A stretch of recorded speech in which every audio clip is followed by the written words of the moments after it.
ॐ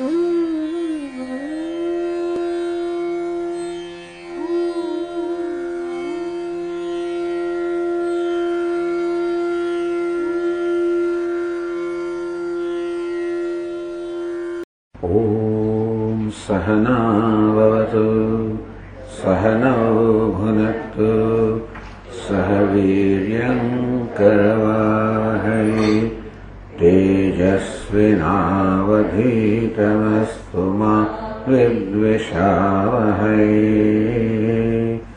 ॐ शान्ति शान्ति शान्तिः।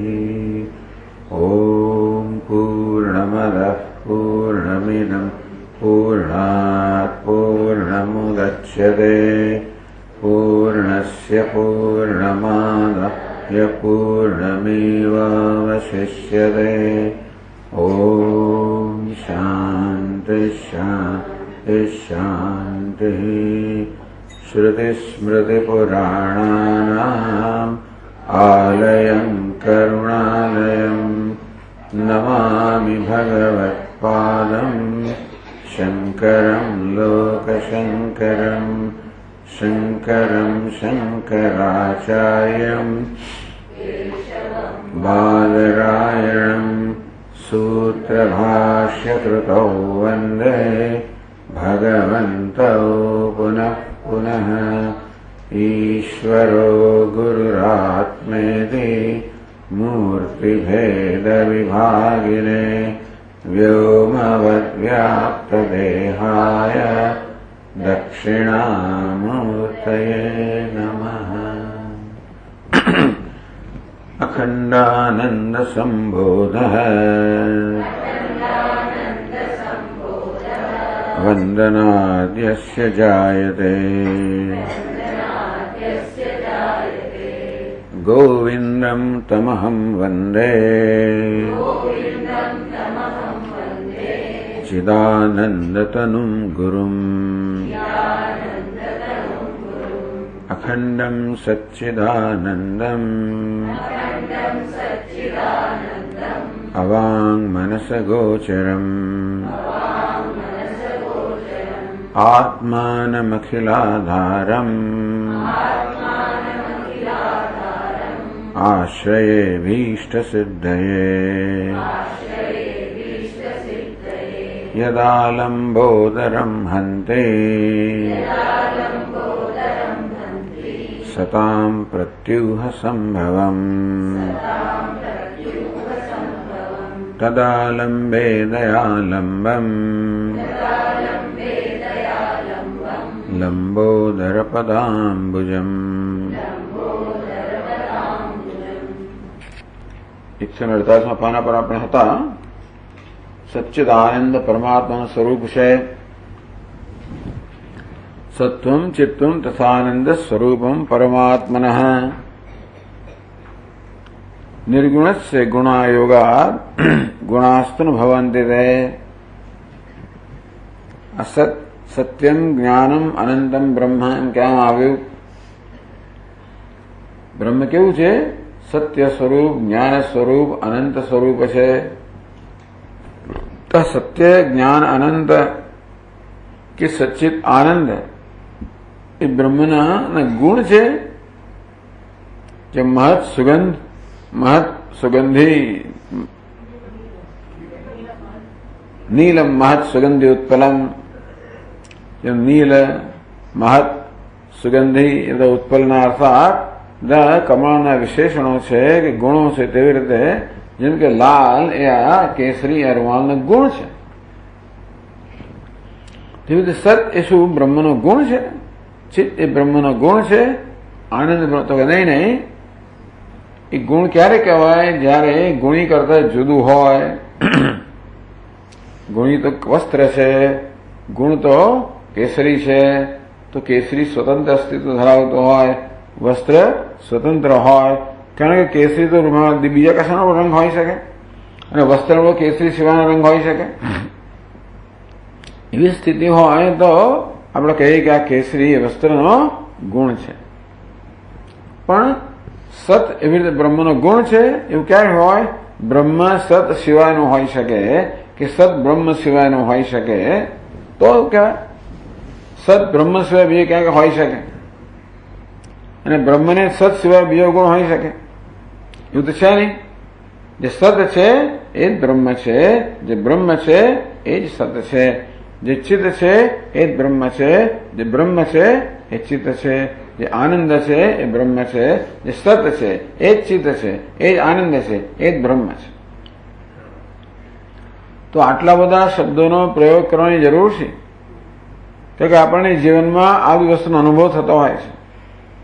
આપણે કે રૂમાલ છે હવાપણાનો સતનો અનુભવ થાય છે, રૂમાલ ભાસે છે ભાસવાપણાનો ચિત્તનો અનુભવ થાય છે, રૂમાલ પ્રિય છે પ્રિયપણાનો આનંદનો અનુભવ થાય છે. આવું હોવાને કારણે સચ્ચિત આનંદ એ સિવાય બીજા ઘણા બધા શબ્દોનો પ્રયોગ બ્રહ્મ માટે કે આત્મા થાય છે. નિત્ય, શુદ્ધ, બુદ્ધ, મુક્ત વગેરે ઘણા શબ્દોનો પ્રયોગ થાય. વિજ્ઞાનમ આનંદમ બ્રહ્મ વગેરે. કારણ કે આત્મા નિર્ગુણ છે, નિર્ગુણને ગુણ સાથે કે સંબંધ ના હોઈ શકે માટે આ સચ્ચિદાનંદ ગુણ નથી, એનું સ્વરૂપ છે. સ્વરૂપ એટલે એ જ છે.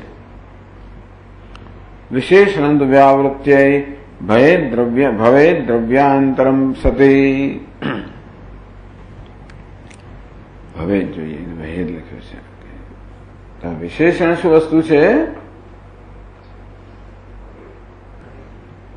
દ્રવ્યાંતરે સતી. બીજું દ્રવ્ય હોય, જેમ કે બીજું બ્રહ્મ હોય. એક બ્રહ્મ સત છે, બીજું બ્રહ્મ અસત છે, તો ભાઈ સત બ્રહ્મને અસત બ્રહ્મ કરતા જુદું પાડવા માટે સત એવું વિશેષણ લગાવવામાં આવે.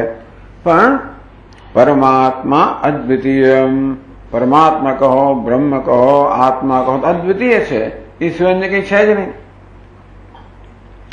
તો કેમ આખું જગત તો છે કે પ્રપંચસ્ય મૃષાત્વત, આ સમગ્ર મૃષા છે, મિથ્યા છે. માટે જેવી રીતે ઘડો કેવો છે તો કે માટીના સંદર્ભમાં ઘડો મિથ્યા છે, ઘડાનું કોઈ સ્વતંત્ર અસ્તિત્વ નથી. એટલે આપણે ઘડાને શું કહીએ? મિથ્યા કહીએ. ઘડો માટી કરતા સ્વતંત્ર અસ્તિત્વ ધરાવતો નથી. માટી ન હોય તો ઘડો ન હોઈ શકે, ઘડો ન હોય તો માટી હોઈ શકે, પણ માટીનો તો ઘડો ન હોઈ શકે. માટે ઘડો કેવો છે? મિથ્યા છે, માટી સત્ય છે. વસ્ત્વંતરસ્ય અભાવેન ન વ્યાવૃત્ત કદાચન કેવલો નિર્ગુણસ્યેતિ નિર્ગુણત્વમ નિરુચ્યતે શ્રુત્યાએવ.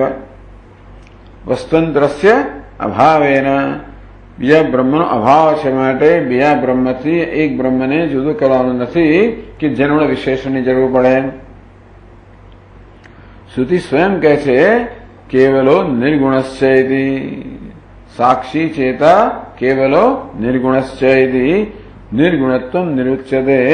આ બ્રહ્મ નિર્ગુણ છે એવું સ્પષ્ટ શબ્દમાં શ્રુતિ પોતે જ કહે છે. ન તતસ્તેષામ ગુણત્વ ઉપપદ્યતે. માટે આ સચ્ચિત આનંદ ગુણ ના હોય છે, કારણ કે બ્રહ્મ નિર્ગુણ છે, આત્મા નિર્ગુણ છે. ઉષ્ણત્વમ ચ પ્રકાશશ્ચ યથાવન્ને તથાત્મન. જેમ અગ્નિના ધર્મો છે, અગ્નિનું સ્વરૂપ જ છે ઉષ્ણતા. ઉષ્ણતા વગર અગ્નિ ના હોઈ શકે, તેમ પ્રકાશ વગર અગ્નિ ના હોઈ શકે. મતલબ ઉષ્ણતા અને પ્રકાશ એટલે જ અગ્નિ. એ શું છે? અગ્નિનું સ્વરૂપ છે. ગુણ ક્યારે કહેવાય? કોઈ ઉષ્ણ અગ્નિ પણ હોય અને અનુષ્ણ અગ્નિ પણ હોય, કોઈ પ્રકાશમય અગ્નિ હોય, અપ્રકાશમય અગ્નિ હોય. તો ઉષ્ણ અને પ્રકાશ અગ્નિને બીજા અગ્નિ કદાચ જુદું પાડવા માટે આપણા વિશેષણ વાપરવા પડે, પણ અગ્નિ એક જ છે. ઉષ્ણતા અને પ્રકાશ વગરનો અગ્નિ હોય જ ના શકે. માટે ઉષ્ણતા પ્રકાશ અગ્નિના સ્વરૂપ છે, લક્ષણ છે. તથા આત્મન સત્યચિત્વાનંદતાદિ સ્વરૂપથી નિશ્ચિતમ. ત્યારે આ સચ્ચિદાનંદ આત્માનું સ્વરૂપ છે. અતએવ સજાતીય વિજાતીયાદિ લક્ષણ ભેદોન વિદ્યતે વસ્તુની અદ્વિતીય પરાત્મની. પરમાત્મા જે વસ્તુ છે, તત્વ છે, અદ્વિતીય છે. એમાં સજાતીય વિજાતીય કે સ્વગત કોઈ પ્રકારનો ભેદ ન હોઈ શકે, એને જ અદ્વિતીય કહેવાય. અદ્વિતીય દ્વિતીય સિવાયનું એકમેવા દ્વિતીયમ, દ્વિતીય વગરનું એક છે એવું ત્યારે જ કહેવાય જયારે સજાતીય વિજાતીય સ્વગત કોઈ પ્રકારનો ભેદ ના હોય. સજાતીય ભેદ જેમ કે આ ઘડો છે અને બીજો ઘડો હોય તો સજાતીય ભેદ. આ ઘડો છે વસ્ત્ર છે, વિજાતીય ભેદ.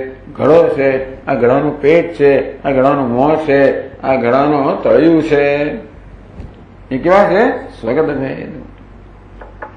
આ કોઈ પ્રકારના ભેદ આત્મામાં નથી. એક આત્મા અને બીજો આત્મા સજાતીય ભેદ નથી.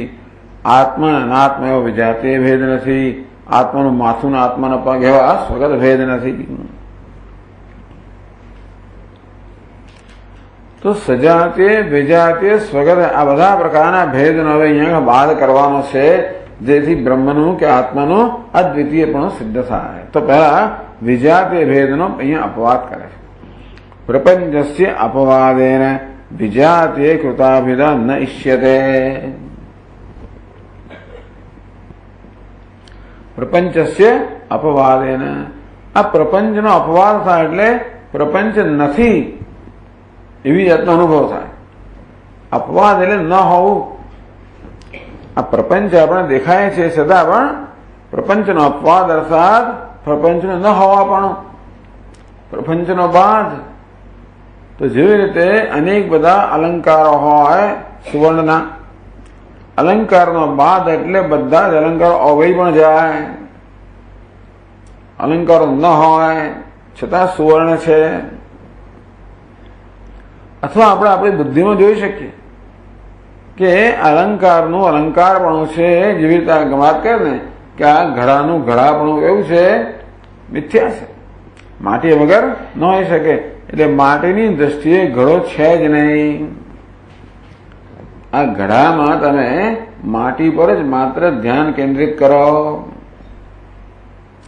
તો તમને માટી જ દેખાશે અને ઘડો તમારા મનમાંથી તમારી સવારને અદૃશ્ય થઈ જાય. એવું ધ્યાન કરીએ તો સમક્ષ ઘડો છે, આપણે ધ્યાન કોણ માટીનું ધ્યાન થઈ શકે? માટી વગર ઘડાનું ધ્યાન ના થઈ શકે. હા, એમ સ્વામી મહારાજ કહે ને કે imagine A shirt without a fabric. કોઈ કાપડ વગરનું શર્ટ ના હોઈ શકે. તે માટી વગરનો ઘડો ન હોઈ શકે, પણ ઘડા વગર માટી હોઈ શકે, શર્ટ વગર ફેબ્રિક હોઈ શકે. એનો થઈ ઘડો સંપૂર્ણ રીતે પરતંત્ર છે, જ્યારે માટી સ્વતંત્ર છે. સ્વતંત્રને સત્ય કહેવાય, પરતંત્રને મિથ્યા કહેવાય. ટૂંકમાં ઘડાનો બાદ થઈ જાય. ઘડાનું ન હોવા પણ શક્ય છે. આ ઘડો તૂટી ફૂટીને માટી બની જાય ત્યારે ઘડો છે જ નહીં, ઘડાનું અસ્તિત્વ જ ના રહે. નામ છે એનો બાદ કે અપવાદ. તેમાં જગત પણ સંપૂર્ણ બાદ થાય કે અપવાદ થાય, જગત ન હોવા પણ આપણે અનુભવી શકીએ. રોજ અનુભવતા જ હોઈએ છીએ. સુષુપ્તિમાં જગતનો ન હોવા પણ અનુભવી શકીએ. ઘણી વાર એવું થતું હોય છે કે આપણે એકદમ કોઈક આપણું ધ્યાન બેધ્યાન બની જઈએ તો કશાનું ભાન નથી હોતું આપણને. તે વખતે વસ્તુનું અસ્તિત્વ હોતું નથી. પ્રપંચસ્ય અપવાદેન વિજાતે કૃતાભેદા ન ઇષ્યતે. આમ પ્રપંચ દેખાય જ નહીં, અનુભવાય જ નહીં એવી શક્યતા છે. એવું ક્યારે પણ ન બને કે આત્મા ન અનુભવાય. એવું ક્યારે ન બને. ચૈતન્યનો અનુભવ ન થાય એવું ક્યારે બની ના શકે. ચૈતન્ય તો હું જ છું. આ હું એનો અનુભવ ન થાય બને જ નહીં, તો બીજા કશાનો અનુભવ ના થાય. તેથી જયારે આત્માનો અનુભવ થાય અને અનાત્માનો જગતનો અનુભવ ન થાય એવું બની શકે. આપણું ધ્યાન આપણે સંપૂર્ણ રીતે જગતમાંથી સંકેલી શકીએ અને આત્મામાં કેન્દ્રિત કરી શકીએ અને જગતનો અનુભવ ન થાય એ બની શકે. નામ છે અપવાદ. તત્પ્રકારમ તે વક્ષ્યામિ શૃણુ સાદરમ. તો એ અપવાદનો પ્રકાર કે બાધાનો પ્રકાર ગુરુજી કહે છે કે હે શિષ્ય, હું તને કહું છું સાદરમ શૃણુ. તો આદર સહિત એટલે કે ધ્યાન દઈને સાંભળ. કારણ કે આ વિષય બદલાય છે અને તેથી અત્યાર સુધી ચિંતનનો જે પ્રકાર હતો ને, આત્મા સત સ્વરૂપ છે, ચિત્ત સ્વરૂપ, અનેક પ્રકારનું ચિંતન હતું. હવે આ સૃષ્ટિનો બહાર કે અપવાદ થાય છે, ચિંતનનો પ્રકાર બદલાઈ જાય છે. એટલે શિષ્યને સાવધાન થવાનું કહે છે કે જો ભાઈ સાવધાન બન્યા, હવે જે રીતે આપણે જગતનો અપવાદ કરીએ છીએ એ તું બરોબર ધ્યાન દઈને સાંભળ.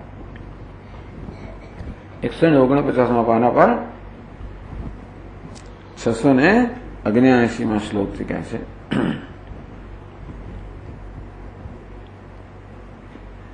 આ થઈ ગયું છે? હા, થઈ ગયું છે નહીં?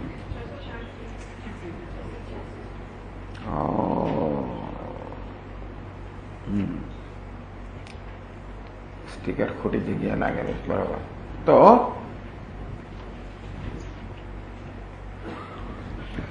અહેર ગુણ વિવર્તસ્ય ગુણમાત્રસ્ય વસ્તુતઃ વિવર્તસ્યાસ્ય જગત સન્માત્રત્વેન દર્શનમ અપવાદ. બહુ સરસ વ્યાખ્યા કરી અપવાદને. જેવી રીતે આપણને સર્પના દર્શન થતા હોય રજ્જુની જગ્યાએ, તો સર્પ જતો એક પૂરેપૂરો જતો રહે અને માત્ર રજ્જુનો જ અનુભવ થાય, રજ્જુનું દર્શન થાય. તેવી રીતે આ જગત વિવર્તસ્ય, તો જેવી સર્પ રજ્જુ પણ અધ્યારોપ છે તો અધ્યારોપનો અપવાદ થાય, નિષેધ થાય અને માત્ર અધિષ્ઠાનનું રજ્જુનું દર્શન થાય. તેવી રીતે આ સમગ્ર જગત અસ્થિ ભાતિ પ્રિય એ પરનો અધ્યારોપ છે. આ નામ રૂપાત્મક જગત અસ્થિ ભાતિ પ્રિયનો અધ્યારોપ છે. અને તેથી એની ગેરહાજરી, અપવાદ, નામ રૂપ વગર માત્ર સન્માત્રત્વેન દર્શનમ. જેવી રીતે આપણે ઘડામાં માટીનું ધ્યાન કરીએ તો ઘડો માત્ર માટી જ છે એવું દર્શન થાય, તેવી રીતે આ જગતમાં અસ્થિભાતિ પ્રિયનું ધ્યાન કરીએ તો એ માત્ર એ જ છે, નામરૂપ નથી. એ પ્રકારનું દર્શન કરવું એનું નામ છે નામરૂપાત્મક જગતનો બાદ કે અપવાદ. વ્યુત્ક્રમેણ કેમ કરવું? તો કે વિરુદ્ધ ક્રમથી. તો પહેલા તો કહ્યું ચતુર્વિધમ સ્થૂલ શરીર જાતમ. આ સમગ્ર જગત જે છે એ 4 પ્રકારના જીવોનું બનેલું છે, જેને સ્થૂળ જગત કહેવામાં આવે છે. એ કેવું છે? પંચીકૃત ભૂત માત્રમ. એ માત્ર પંચીકૃત મહાભૂત જ છે. ટૂંકમાં બધા નામ રૂપ શેના બનેલા છે? પંચ મહાભૂતના બનેલા છે. કેવા? પંચીકૃત એટલે સ્થૂલીકૃત પંચમહાભૂત. યત કાર્ય રૂપેણ યદીક્ષતે તત તન્માત્રમેવાત્ર વિચાર્યમાણે. જે વસ્તુ જેના કાર્ય રૂપે જોઈએ છે એ વસ્તુ એ જ છે. જેવી કે મૃત કાર્યભૂતમ કલશાદિ સમ્યક વિચારિતમ સન્ન મૃદો વિવિધ્યતે. આ કલશ કહો, ઘડો કહો, એ મૃત કાર્યભૂતમ, એ માટીમાંથી બનેલું છે. તેથી આપણે જો એ ઘડા પર બરોબર વિચાર કરીએ તો આપણે જોઈ શકીએ બુદ્ધિની અંદર કે આ ઘડો માટીથી અન્ય કંઈ જ નથી. અંતર બહિશ્ચાપી મૃદેવ દૃશ્યતે મૃદો ન ભિન્નમ કલશાદ કિંચન. તો અંદર ને બહાર આપણને માત્ર માટી જ દેખાય છે. અંદર બહિશ્ચાપી મૃદેવ દૃશ્યતે. અંદર જો બહાર જો આપણે માત્ર માટી જ દેખાય છે, માટીનો જ અનુભવ થાય છે. મૃદો ન ભિન્નમ કલશાદ કિંચન. ક્યારે કલશ કહો, ઘડો કહો, કુલડી કહો, ક્યારે પણ માટીથી ભિન્ન નથી. ગ્રીવાદિમગ્યત કલશમ તદિત્થમ નવાચ્યમે તચ્ચ મૃદેવ નાન્યત. કેવી રીતે આ ગ્રીવાદિમત, આ ઘડો કેવો છે? એને ડોક છે, એને પેટ છે, એને મોં છે, આવી જાતના બધા અવયવો ધરાવવાનો આ ઘડો. તદિત્થમ નવાચ્યમ, ખરેખર આને એવું ના કહેવું જોઈએ. ઘડો ના તો શું કહેવું જોઈએ? મૃદેવ નાન્યત. આ તો માટી જે છે કેવું જોઈએ એટલે જોવું જોઈએ. ઘડા વિશેની આ હકીકતના દર્શન કરવા જોઈએ આપણે કે આ ઘડો જે સામાન્ય રીતે મોટા પેટ વાળો, નાની ડોક વાળો, સાંકડી ડોક વાળો વગેરે કહેવાતો હોય છે, એ ઘડો વાસ્તવમાં માટીથી અન્ય કંઈ નથી. એવા દર્શન કરવા જોઈએ. બુદ્ધિનું દર્શન કરો. પણ એનો અર્થ કે ઘડાપણું મિથ્યા છે એ સ્પષ્ટ થઈ ગયું. કારણ કે ઘડો માટીનું કાર્ય છે. જે વસ્તુ જેનું કાર્ય હોય એનાથી અલગ ના હોઈ શકે.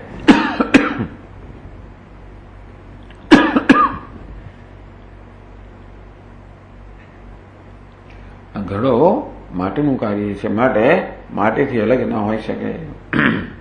તેવી રીતે જગત જે છે એ બ્રહ્મનું કાર્ય છે, માટે બ્રહ્મથી અલગ ના હોઈ શકે.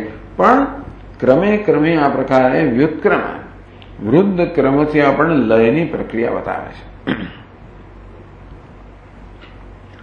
સ્વરૂપતસ્તત કલશાદિનામ હૃદય મૂઢે રવિધીયતે તત સ્વરૂપત તત મૃદય.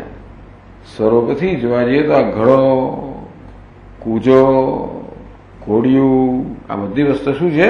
માટી જ છે, હૃદય.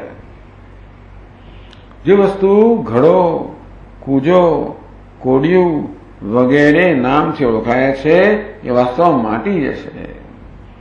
મૂઢૈ અભિધીયતે તતઃ. તો મૂળ લોકો જ એવું છે ને, ઘડો કહેવો એક વસ્તુ છે અને ઘડો માનવો બીજી વસ્તુ છે. ટૂંકમાં વ્યવહાર માટે આપણે આ પદાર્થને ઘડો કહી શકીએ એ કંઈ ખોટું નથી.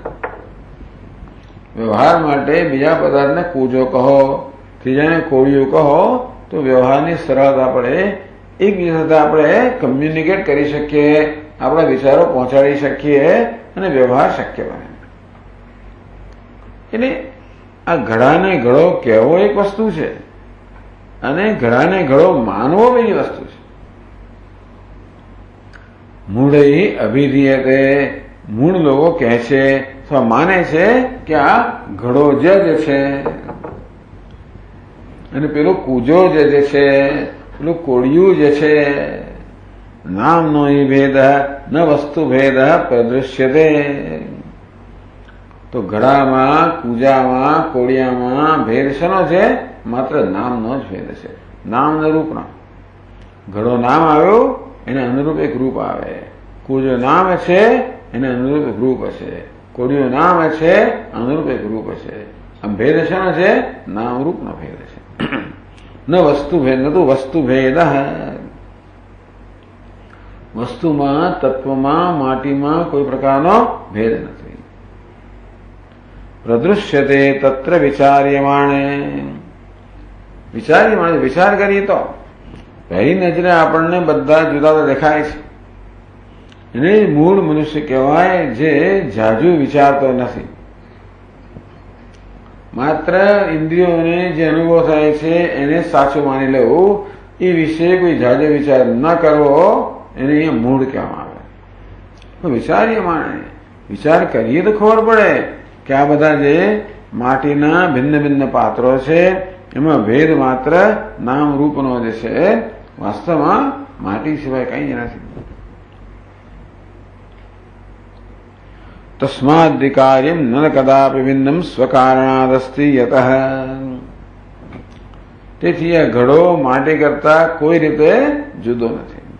તસ્માદ્વિકાર્યમ ન કદાપી ભિન્નમ સ્વકારણાદસ્તિ. તેથી કાર્ય જેમ કે ઘડો સ્વકારણાત પોતાના કારણથી, જેમ કે માટીથી કોઈ રીતે ભિન્ન નથી. યતઃ કારણ કે એમ છે, તતઃ તેથી હે અંગ, યદ ભૌતિકમ સર્વિદમ તથૈવ તદ્ભૂત માત્રમ ન તતો વિભિન્નમ. યદ ભૌતિકમ તેવી રીતે પંચમા ભૂતના સંયોગથી બનેલું આ ભૌતિક જગત છે. સર્વિદમ તથૈવ એ પણ એ પ્રકારનું જ છે. તે જ રીતે તદ્ભૂત માત્રમ ન તતો વિભિન્નમ. એ બધા ભૌતિક કોને કહેવાય? પંચમા ભૂતના સંયોગથી બનેલ ભૌતિક કહેવાય. ભૂતમાંથી બન્યો ભૌતિક. તો જગતના પદાર્થ કેવા છે? ભૌતિક છે. એટલે કે ભૂતના સંયોગમાંથી, પંચમહાભૂતના સંયોગમાંથી ઉત્પન્ન માટે એને ભૌતિક કહેવાય. તો તેથી આ બધા જ પદાર્થો પંચમહાભૂતથી અલગ નથી. શબ્દ, સ્પર્શ, રૂપ, રસગંધ, તો આ બધા પદાર્થો જે છે પંચમહાભૂતથી અલગ નથી. ચાલો હવે આપણે 150 પાના પર 687 શ્લોકમાં છીએ. તચ્ચાપી પંચીકૃત ભૂત જાતમ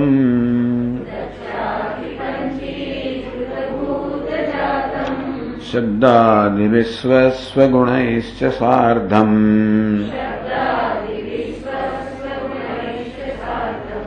વપુંસી સૂક્ષ્માણિ ચ સર્વમેતત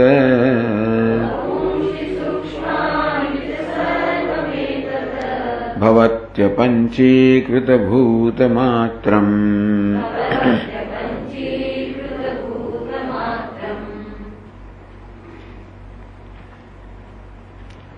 તચ્ચાપી પંચીકૃત ભૂત જાતમ. તો હવે એક પગથિયું, એક પ્રકારનો લય થયો. બધા નામ રૂપ છે એ પંચીકૃત પંચમહાભૂત સ્થૂળ મહાભૂતથી અલગ નથી. કારણ કે સ્થૂળ મહાભૂત કારણ છે અને બધા આ પદાર્થો ભૌતિક પદાર્થો કાર્ય છે. કાર્ય ક્યારે પણ પોતાના ઉપાદાન કારણ, ઉપાદાન કારણ. કાર્ય ક્યારે તો માટી જે છે ને એ ઘણું ઉપાદાન કારણ છે. તો આ નિયમ કોને લાગુ પડે?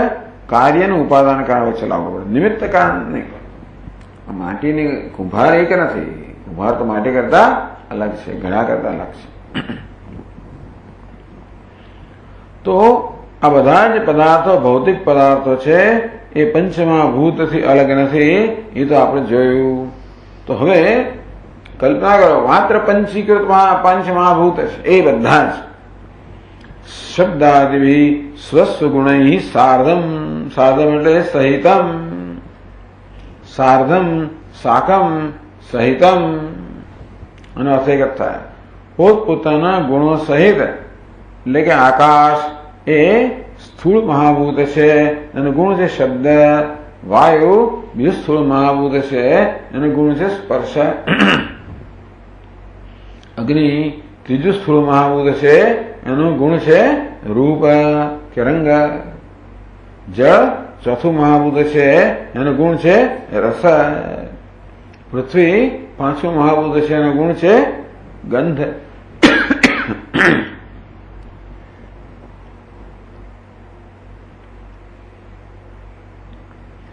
શબ્દાદિભિ સ્વસ્વગુણૈશ્ચ સાર્ધમ. આ શબ્દ વગેરે પોતપોતાના ગુણો છે એ સહિત આ પંચમહાભૂત છે.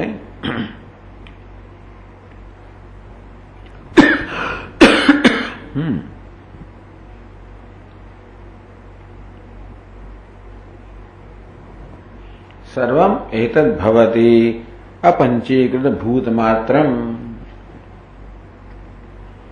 તો એ બધા શાનું કાર્ય છે? અપંચીકૃત. તો તત્વબોધમાં અને બીજી બધા આપણે સર્જનની પ્રક્રિયા જોઈ કે માયા સહિતના આત્મામાંથી પંચમહાભૂત સર્જાય. તસ્માદ્વા એતસ્માદ આત્મનઃ આકાશ સંભૂત. આત્મામાંથી, માયા સહિતના આત્મામાંથી આકાશ ઉદ્ભવ થયો. આકાશાદ વાયુ, વાયો અગ્નિ, અગ્નિ આપઃ, અદ્ય પૃથ્વી. આકાશ, વાયુ, અગ્નિ, જળ અને પૃથ્વી. પૃથિવ્યામ ઔષધય હૈ, એમાંથી ઔષધિ થઈ. ઔષધિભ્ય અન્નમ, અન્નાત પુરુષ, શરીર સુધી આવે. તો હવે એની ઉલટી પ્રક્રિયા બતાવે છે. આ બધા શરીરો શું છે? અન્ન માત્ર જ છે. આ શરીર શામાંથી બનેલા છે? અન્નમાંથી બનેલા છે. માત્ર આ શરીરો શું છે? અન્ન છે. અન્ન ક્યાંથી આવ્યું? પૃથ્વીમાંથી, ઔષધિમાંથી. આ બધું અન્ન શું છે? ઔષધિમાંથી છે. ઔષધિ શેમાંથી જન્મે? પૃથ્વીમાંથી. ઔષધિ શું છે? પૃથ્વી માત્ર છે. પૃથ્વી શું છે? જળ માત્ર છે. જળ શું છે? અગ્નિ માત્ર છે. અગ્નિ શું છે? વાયુ માત્ર છે. વાયુ શું છે? આકાશ માત્ર છે. આકાશ માયા માત્ર છે. માયા બ્રહ્મ માત્ર છે. અને કઈ વ્યુત્ક્રમ વિરુદ્ધ ક્રમથી લય કરવો એ અહીંયા થઈ રહ્યું છે. તો પંચમહાભૂતમાં બે અવસ્થાઓ છે. જ્યારે સર્જન થાય ત્યારે બધી તન માત્રાઓ હોય છે. આકાશ, વાયુ, અગ્નિ, જળ અને પૃથ્વીની તન માત્રા હોય, એ સૂક્ષ્મ સ્વરૂપમાં હોય, પોતાના શુદ્ધ સ્વરૂપમાં સ્વતંત્ર હોય. આ પંચ સૂક્ષ્મ મહાભૂતમાંથી અપંચીકૃત પણ કહ્યું, જેનું પંચીકરણ થયું નથી એને સૂક્ષ્મ મહાભૂત કહો કે અપંચીકૃત પંચમહાભૂત કહો, જેનું પંચીકરણ થયું નથી, સ્થૂળીકરણ થયું નથી, એવા પંચમહાભૂત. પછી આપણે સમજાવવામાં આવ્યું કે પંચમહાભૂતના સત્વ ગુણમાંથી 5 જ્ઞાનેન્દ્રિયો અને અંતઃકરણનું સર્જન થયું. એ જ પંચમહાભૂતના રજોગુણમાંથી 5 કર્મેન્દ્રિયો અને પંચ પ્રાણનું સર્જન થયું. એ જ પંચમહાભૂતના તમોગુણ જે છે એનું પંચીકરણ થયું. એ તમોગુણ દરેક ગુણ ભૂત છે એક અસ્માંશ બીજા 4 મહાભૂત સાથે જોડાયું. એમ કરીને સ્થૂળ પૃથ્વીમાં પૃથ્વી અડધો ભાગ, એક અસ્માંશ જળ, એક અસ્માંશ અગ્નિ, એક અસ્માંશ વાયુ, એક અસ્માંશ આકાશ. તેમ જળ પણ એ આધો ભાગ જળ, એક અસ્માંશ બીજા 4 મહાભૂતનું. આ પ્રકારે સંયોગ થઈને શું બન્યું? પંચીકૃત. એને પંચીકરણ કેમ કહ્યું? કારણ કે દરેક મહાભૂત 5 બની જાય છે. કહીએ તો પૃથ્વી પણ 5 છે. પૃથ્વી પણ છે અને એમાં અગ્નિ, જળ, વાયુ, આકાશ બીજા પણ છે. માટે જે તન માત્રા હતી, શુદ્ધ બધા જે તત્વો હતા એ 5 ઘણા થઈ ગયા. 5 થઈ ગયા. અને જેને પંચીકરણ, પંચકરણ એકનું 5 પણ છે. એને સંસ્કૃતમાં શું કહે? પંચીકરણ.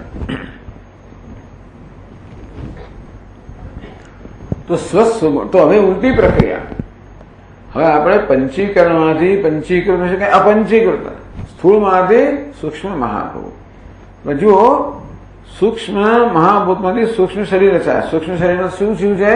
5 જ્ઞાનેન્દ્રિયો, 5 કર્મેન્દ્રિયો, 5 પ્રાણ, મન અને બુદ્ધિ. તો 5 જ્ઞાનેન્દ્રિયો સત્વગુણમાંથી, 5 પ્રાણ રજોગુણમાંથી, 5 જ્ઞાનેન્દ્રિયો સત્વગુણ કર્મેન્દ્રિયો રજોગુણમાંથી, મન બુદ્ધિ સત્વમાંથી અને 5 કર્મેન્દ્રિયો રજોગુણમાંથી. આમ સત્વ અને રજસમાંથી આ 17 અવયવોનું બનેલું સૂક્ષ્મ શરીર છે. સૂક્ષ્મ શરીરમાં શું છે? અપંચીકૃત પંચમહાભૂતનો કાર્ય છે. સૂક્ષ્મ મહાભૂત કહો કે અપંચીકૃત પંચમહાભૂત કહો, એનું કાર્ય, એની ઉપજ છે સૂક્ષ્મ શરીર. એ બે ઉપજ થઈ. જ્યારે 5 મહાભૂતો પોતાની શુદ્ધ અવસ્થામાં હતા, જેને આપણે અપંચીકૃત કહીએ, બધી બે વસ્તુ છે. સત્વ અને રજસ અંશમાંથી સૂક્ષ્મ શરીર રચાયું અને તમસ અંશમાંથી આ સ્થૂળ પંચમહાભૂત રચાયું. એટલે સૂક્ષ્મ શરીર જે પણ કાર્ય છે કોનું? અપંચીકૃત પંચમહાભૂતનું. આ સ્થૂળ શરીરમાં કાર્ય છે અપંચીકૃત પંચમહાભૂત. એટલે કહે છે વપુંસી સૂક્ષ્માણી છે. આ બધા પંચીકૃત પંચમહાભૂતમાંથી બનેલા બધા પદાર્થો પંચમહાભૂત સહિત સાથે સાથે બધા સૂક્ષ્મ શરીરો જે પણ આ પંચીકૃતમાંથી બનેલા છે. સર્વમેતદ ભવતી અપંચીકૃત ભૂત માત્રમ. આ બધી વસ્તુઓ અપંચીકૃત ભૂત માત્રમ એટલે અપંચીકૃત ભૂત બની જાય. એટલે કે સૂક્ષ્મ મહાભૂત બની ગયા. અથવા સૂક્ષ્મ ભાવનો લય થઈ ગયો, લય થયો. સ્થૂળ મહાભૂતનો અને સૂક્ષ્મ શરીરનો સૂક્ષ્મ પંચમહાભૂતમાં લય થઈ ગયો. એટલે શું લય થઈ ગયો? એટલે કે બુદ્ધિમાં જોવાનું કે આ બધા પદાર્થો પંચમહાભૂતથી અલગ નથી. પંચમહાભૂત સૂક્ષ્મ પંચમહાભૂતથી અલગ નથી. સૂક્ષ્મ શરીર પણ સૂક્ષ્મ પંચમહાભૂતથી અલગ નથી. હવે ઝડપથી કરે છે. પછી આગળના શ્લોકમાં તદપ્યપંચીકૃત ભૂત જાતમ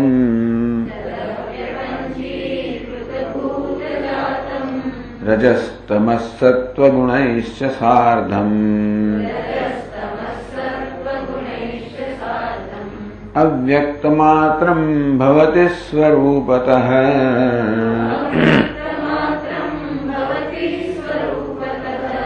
સાભાસમવ્યક્તમિદં સ્વયં ચ.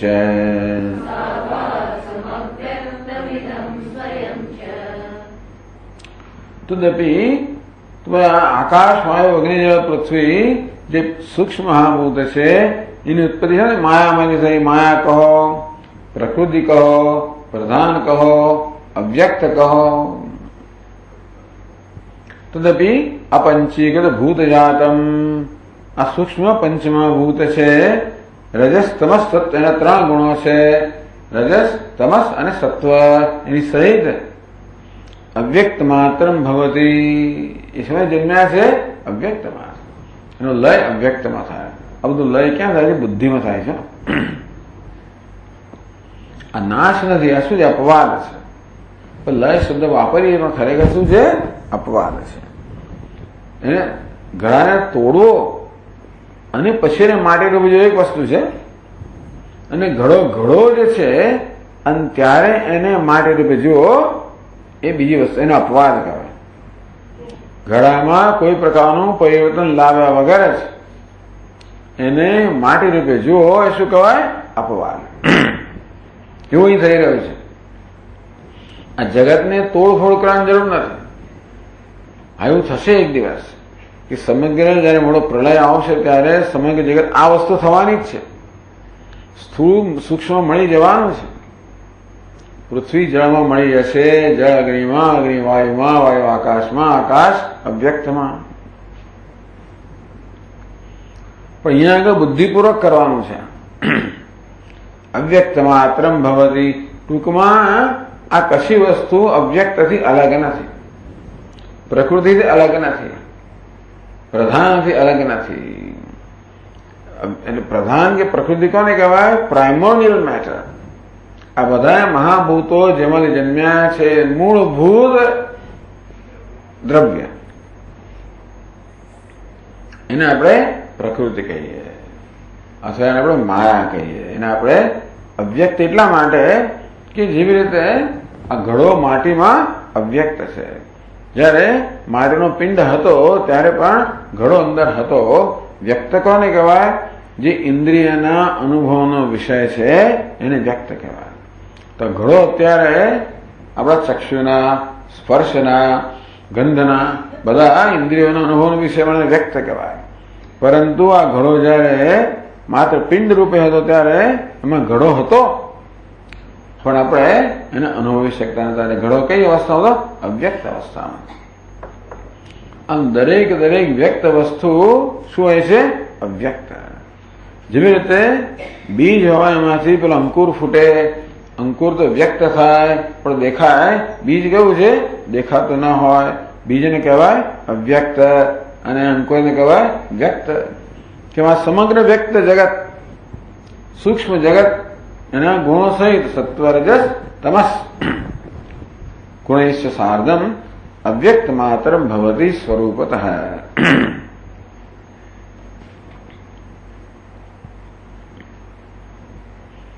એ માત્ર અવ્યક્ત જ છે. અવ્યક્તથી અલગ કઈ જ નથી. અવ્યક્ત કહેલું કઈ રહે નહીં. સાભાસમ અવ્યક્તમ ઇદમ સ્વયં છે. હવે શું છે કે અવ્યક્ત એટલે કે માયા. માયા કેવી છે?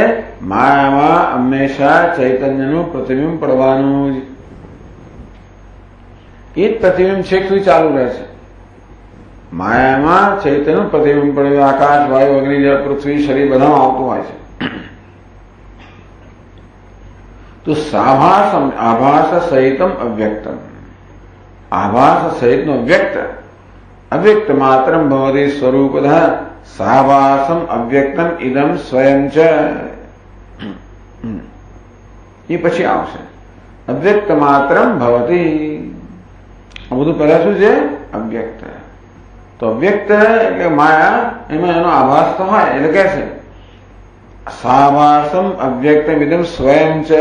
એ અવ્યક્ત પોતે પણ આભાસ. તમે જુઓ, જેવી રીતે પેલા જળની અંદર પ્રતિબિંબ પડતું હોય તો પ્રતિબિંબને શું કહેવાય? આભાસ. તો પ્રતિબિંબ સહિતનું જળ, એવી રીતે ચૈતન્યના પ્રતિબિંબ સહિતનું અવ્યક્ત. આભાસ એટલા માટે કહ્યું કે કશી વસ્તુ ચૈતન્યના આભાસ સિવાય સંભવી જ ના શકે.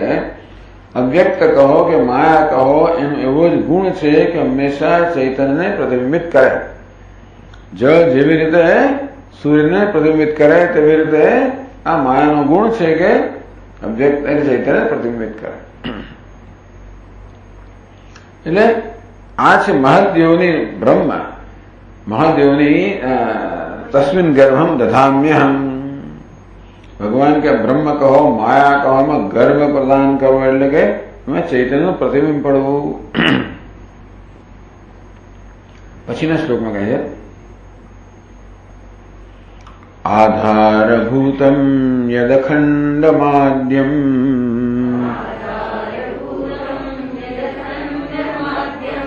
શુદ્ધમ પરમ બ્રહ્મ સદૈકરૂપમ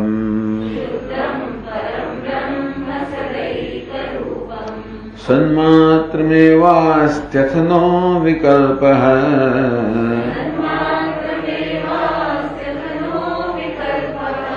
સતઃ પરમ કેવલમેવ વસ્તુ.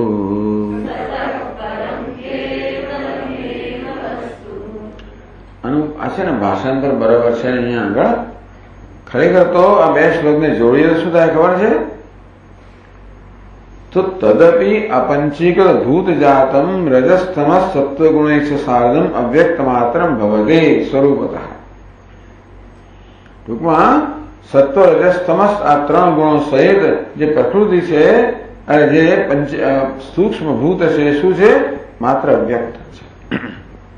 પછી સાભાસમ અવ્યક્તમ ઇદમ સ્વયં છે આધારભૂતમ યદખંડમાદ્યમ શુદ્ધમ પરમ બ્રહ્મ. એવી જ લેવાનું.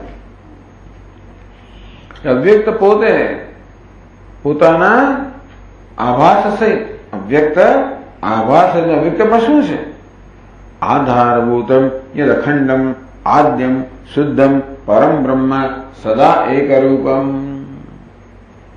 અવ્યક્તમાં શું છે? એમાં માત્ર એનો આધાર જે છે, અધિષ્ઠાન છે, જે અખંડમ આદ્યમ. આદ્ય એટલે સર્વનો આદિ. શુદ્ધમ પરમ બ્રહ્મ સદા એકરૂપમ. તો સદા એક સદૈક રૂપ એટલે સદા એક રૂપમ, જે સદા એક રૂપ છે. આ લોકોએ જો સદૈક રૂપમ હોય તો પછી સત અને એક રૂપ, સદૈક રૂપ તો સદા એક રૂપ. આ સદૈ વંચાય છે.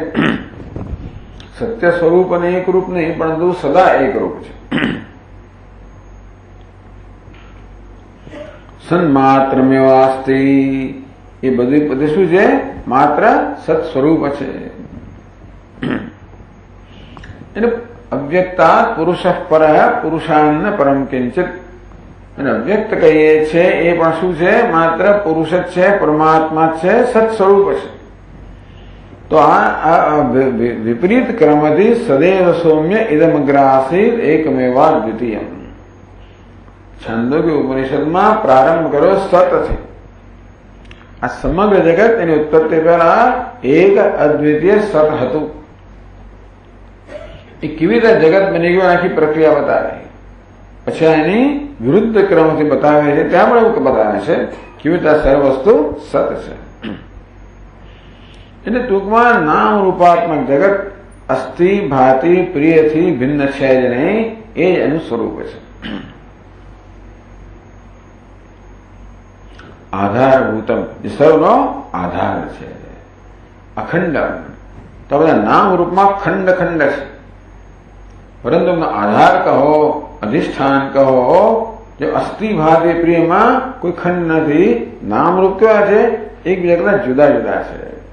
વચ્ચે જાણે ખંડ ખંડ પડી ગયા છે, પરંતુ એમનો આધાર કહો કે અધિષ્ઠાન કહો એ કેવું છે? અસ્થિ ભાતિ. પ્રેમ કેવું છે? અખંડ છે. આદ્યમ આદિભવમ આદૌ ભવમ, સૌથી પહેલું જે હતું સૌનું આદિ કારણ છે, અવ્યક્ત પણ ન હોય ત્યારે પણ બ્રહ્મ તો છે. અવ્યક્ત નો ભાગ થઈ જાય. છેવટે અવ્યક્ત શુદ્ધામાંથી તમે તમારી સભાનતા ખેંચી લઈ શકો છો. પણ આપણે ક્યારે પણ આ સચ્ચિત આનંદથી, આત્માથી, ચૈતન્યથી ક્યારે પણ આપણે અસભાન ન હોઈ શકીએ. શુદ્ધમ જે સંપૂર્ણ શુદ્ધ છે, પરમ અર્થાત સર્વ મર્યાદાથી પર છે, જે બ્રહ્મ છે, આનંદ છે, સદા એક રૂપમ, જેમાં કોઈ એના રૂપમાં કોઈ પ્રકારનું પરિવર્તન થતું નથી, સદા એક જ સ્વરૂપનું છે. આ પ્રકૃતિ કેવી છે? સતત બદલાયા કરનારી છે. એનો આધાર બ્રહ્મ કેવું છે? સદા એક રૂપમ. પ્રકૃતિ કેવી છે? અખંડ ખંડ વાય છે. એનો આધાર બ્રહ્મ કેવું છે? અખંડ. પ્રકૃતિ કેવી છે? સત્વ રજસ તમસ અથવા દોષ વાય છે. એનો આધાર બ્રહ્મ કેવું છે? શુદ્ધમ. પ્રકૃતિ કેવી છે? કાર્ય છે, પછી આવેલી છે. બ્રહ્મ કેવું છે? આદ્યમ, સૌથી પહેલા છે. સન્માત્રમેવાસ્તિ, એ માત્ર સત્સ્વરૂપ જ છે, અન્ય કાંઈ નથી. નો વિકલ્પ એમાં કોઈ વિકલ્પ નથી, કોઈ કલ્પના નથી, ભેદ નથી. સતઃ પરમ કેવલમેવ વસ્તુ, તેથી સતઃ પરમ કેવલમ એ વસ્તુ, એક જ વસ્તુ છે, તે છે સત. સત સત કહો, ચિત્ત કહો, આનંદ કહો, પરંતુ આ સત એ મૂળભૂત બધાનો આધાર છે. એટલે સદૈવ સૌમ્ય, એટલા માટે આ બધો અપવાદ કર્યો સત્સ્વરૂપ હોવામાં. કશી વસ્તુ ભાષે કે ન પણ ભાષે, પણ હવા પણ ક્યારે પણ ન જાય. સુષુપ્તિમાં ભાસવા પણ ન દેખાતો તો પણ હવા પણ તો હોય. સન્માત્ર પરમ શું છે?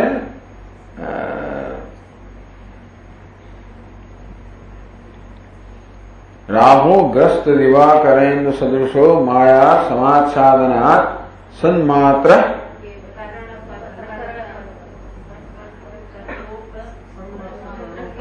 સન્માત્ર કર્ણોપસંહર સંહૃતો.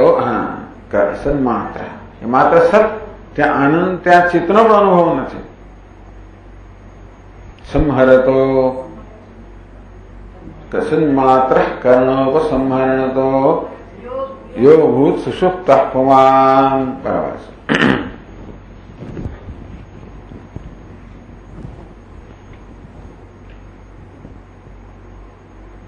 તો વિકલ્પ જે અનેકતા છે, વાસ્તવમાં સમ નિવૃત્ત થઈ ગઈ એકમાત્ર સતમાં. અનેકતા કેવી છે? આધારિત છે. શાના પર આધારિત છે? એનો આધાર છે. કયો આધાર છે? એક અદ્વિતીય સત એનો આધાર છે. માટે અનેકતા શેમાં નિવૃત્ત થઈ ગઈ? તો કે એક અદ્વિતીય સતમાં. તો જે છે એ માત્ર સત છે.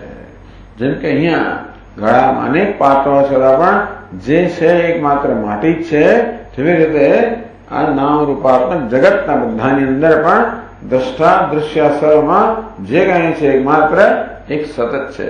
અને સત છે એ જ ચિત્ત છે, ચિત્ત છે એ જ આનંદ છે, અસ્થિ છે એ જ ભાતિ છે, ભાતિ છે એ જ પ્રિય છે. સતઃ પરમ કેવલમેવ વસ્તુ, સતઃ પરમ નો વિકલ્પ. સતસૈન્ય કોઈ પણ જુદો વિકલ્પ છે જ નહીં. કેવલમેવ વસ્તુ, એ માત્ર કેવળ એક જ વસ્તુ છે, એ છે સત. તો આ સત તો એક છે ને આપણા અનેકતાનું દર્શન કેમ થાય છે? એનો દ્રષ્ટાંત આપે છે પછીના શ્લોકમાં કહે છે. એકશ્ચંદ્ર સદ્વિતીયો યથા સ્યાદ,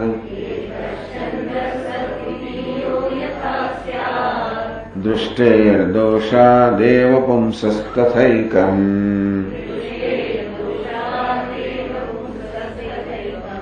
બ્રહ્માસ્તેતદ્બુદ્ધિદોષેણ નાના.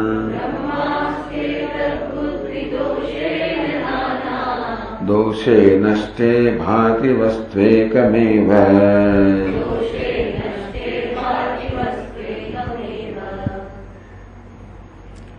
एक चंद्र અત્યારે પૂર્ણિમાનો ચંદ્ર દેખાય છે આકાશમાં. હું ચશ્મા કાઢી નાખું તો મને અનેક દેખાય છે. એક જ ચંદ્ર સદ્વિતીય એ દ્વિતીય બે સહિતનો દેખાય છે. યથાસ્યાત દૃષ્ટે દોષાદેવ પુંસ પુંસ દૃષ્ટે દોષાદેવ.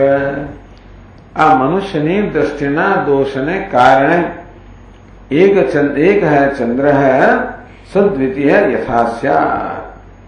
મનુષ્યની દ્રષ્ટિના દોષને કારણે એક જ ચંદ્ર જેવી રીતે દ્વૈત સહિતનો બે સહિતનો એટલે કે બે દેખાય છે.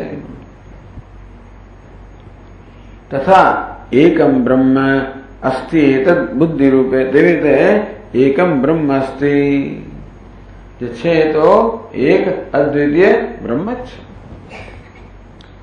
બુદ્ધિ દોષેણ નાના.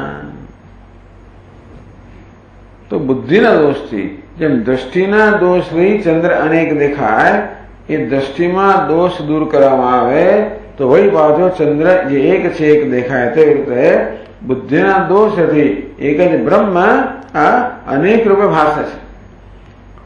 અનેકવિધ જગત રૂપે કોણ ભાસે છે? એક અદ્વિતીય બ્રહ્મ. શેને કારણે? બુદ્ધિના દોષને કારણે. તો જેવી રીતે આપણી દ્રષ્ટિ છે ને એ ચંદ્ર પર અધ્યારોપ કરે છે. નો આરોપ કરે છે બે પણાનો. ચંદ્ર તો એક જ છે, એના પર બે પણાનો આરોપ થાય છે. તો બ્રહ્મ એક જ છે, અનેક પણાનો આરોપ થાય છે. અહીં આરોપ કોણ કરે છે? બુદ્ધિ. કયો દોષ છે? અજ્ઞાન રૂપી દોષને કારણે. આપણી દ્રષ્ટિની અંદર કદાચ આપણને મોતિયા રૂપી કેવો કંઈક દોષ હોય એને કારણે બે દેખાય. બુદ્ધિમાં અજ્ઞાન રૂપી દોષને કારણે એક જ બ્રહ્મ અનેક રૂપે ભાસે છે. દોષે દૃષ્ટિ ભાતિ વસ્ત્વેકમેવ દોષે નષ્ટે.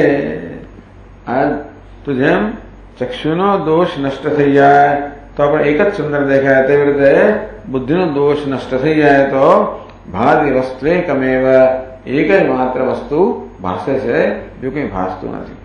એમ બુદ્ધિનો દોષ દૂર કરવો એટલે બુદ્ધિનો અધ્યારોપ દૂર કરવો, બીજું કાંઈ નહીં. બુદ્ધિનો સ્વભાવ થઈ ગયો. બુદ્ધિ એટલે અંતઃકરણ સ્વભાવ છે કે અધ્યારોપ કરવા. તેવી અહીંયા એ દોષ દૂર કરવો, અજ્ઞાન દોષ દૂર કરવાથી એક જ વસ્તુ ભાસે છે.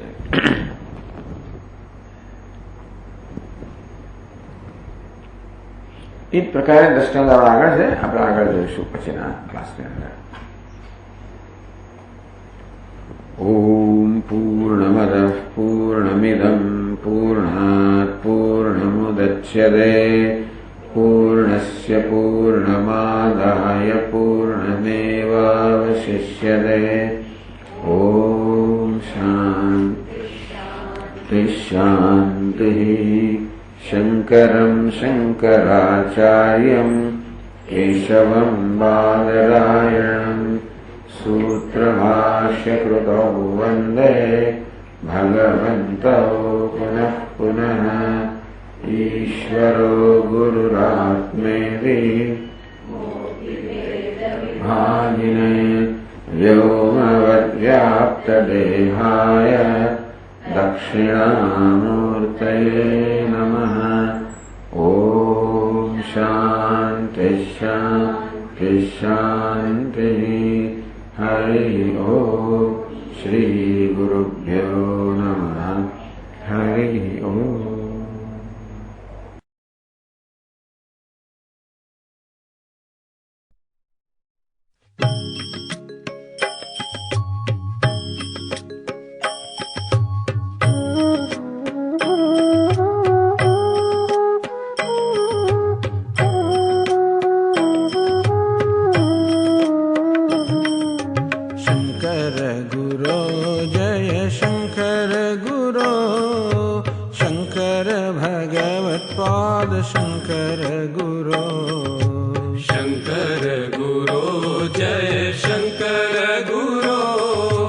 शंकर शंकर गुरो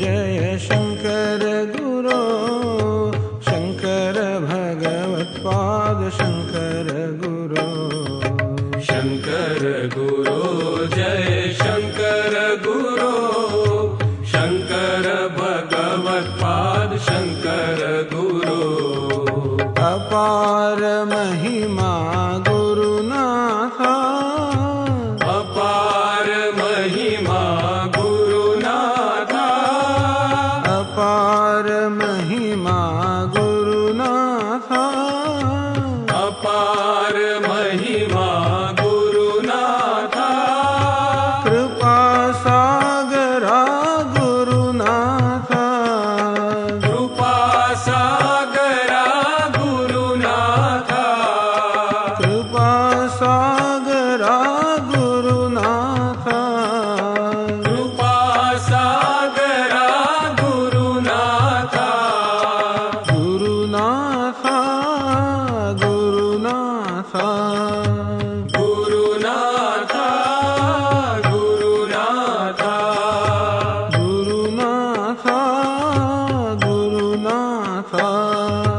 गुरुनाथा गुरुनाथा गुरुनाथा सद्गुरुनाथा गुरुनाथा सद्गुरुनाथा गुरुनाथा सद्गुरुनाथा गुरुनाथा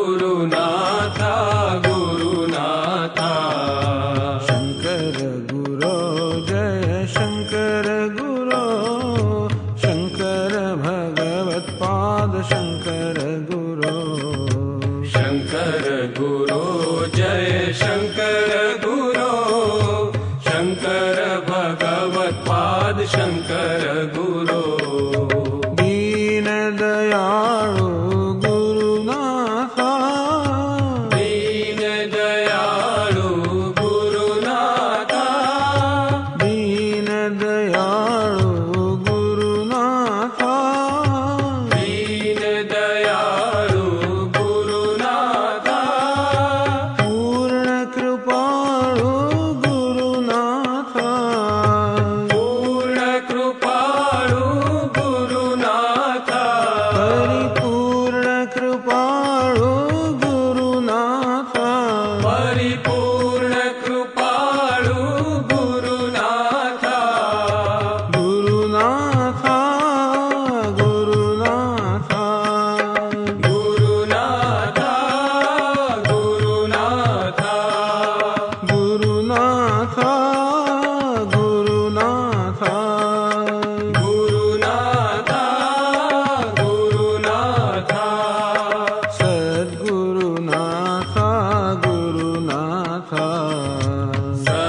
सद्गुरुनाथा गुरुनाथा सद्गुरुनाथा गुरुनाथा सद्गुरुनाथा गुरुनाथा शंकर गुरो जय शंकर गुरो शंकर भगवत्पाद शंकर गुरो शंकर गुरो जय शंकर गुरो शंकर भगवत्पाद शंकर गुरो शंकर गुरो जय शंकर गुरो शंकर भगवत्पाद शंकर गुरो शंकर गुरो जय शंकर गुरो शंकर भगवत्पाद शंकर गुरो शंकर गुरो जय शंकर गुरो शंकर भगवत्पाद शंकर गुरो शंकर गुरो जय शंकर गुरो शंकर भगवत्पाद शंकर गुरो शंकर गुरो जय शंकर